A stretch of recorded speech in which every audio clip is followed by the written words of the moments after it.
പട്ടുവങ്കടവിൽ പൂട്ടിയിട്ട വീട് കുത്തിത്തുറന്ന് 20 പവനും 1.5 ലക്ഷം രൂപയും കവർന്നു. പട്ടുവങ്കടവിന് സമീപം പടിഞ്ഞാറച്ചാലിൽ പുഴയ്ക്ക് സമീപം താമസിക്കുന്ന KP അബൂബക്കർ മുസ്ലിയാരുടെ വീട്ടിലാണ് കവർച്ച നടന്നത്.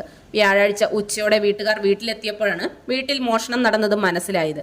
വീടിന്റെ 2ാം നിലയിലെ വാതിൽ കുത്തിത്തുറന്ന് അകത്ത് കടന്ന മോഷ്ടാവ് കിടപ്പുമുറിയിലെ അലമാര കുത്തിത്തുറന്ന് അതിൽ സൂക്ഷിച്ച മകളുടെ 20 പവന്റെ ആഭരണങ്ങളും 1.5 ലക്ഷം രൂപയും കവർന്നു. മോഷണം ശ്രദ്ധയിൽപ്പെട്ടതിനെ തുടർന്ന് തളിപ്പറമ്പ് പോലീസിൽ വിവരമറിയിക്കുകയായിരുന്നു. ഭാര്യയ്ക്ക് സുഖമില്ലാത്തത് കാരണം വീട് പൂട്ടി ആശുപത്രിയിൽ ചികിത്സയിലായിരുന്നു. 27-ന് വീട്ടുടമ വീട് തുറന്ന് പരിശോധിച്ച ശേഷം തിരിച്ചു പോകുകയും ചെയ്തിരുന്നു. ആശുപത്രിയിൽ നിന്നും ഭാര്യയെ എളമ്പേരത്തെ മകളുടെ വീട്ടിൽ കൊണ്ടുവിട്ട ശേഷം ഇന്ന് പട്ടുവങ്കടവിലെ വീട്ടിലെത്തിയപ്പോഴാണ് കവർച്ച നടന്നത് കണ്ടത്. വീട്ടിലെ സാധന സാമഗ്രികൾ വാരി വലിച്ചിട്ട നിലയിലാണ്. വിവരമറിഞ്ഞ് SI K ദിനേശനും സംഘവും സ്ഥലത്തെത്തി പരിശോധിച്ചു.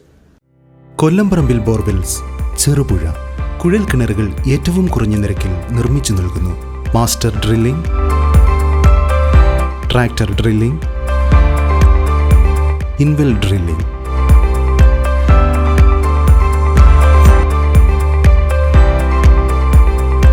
കുഴൽ കിണറുകൾക്ക് കമ്പ്യൂട്ടറൈസ്ഡ് സ്ഥാനനിർണ്ണയം. കേരള സർക്കാർ അംഗീകൃത ഏജൻസി.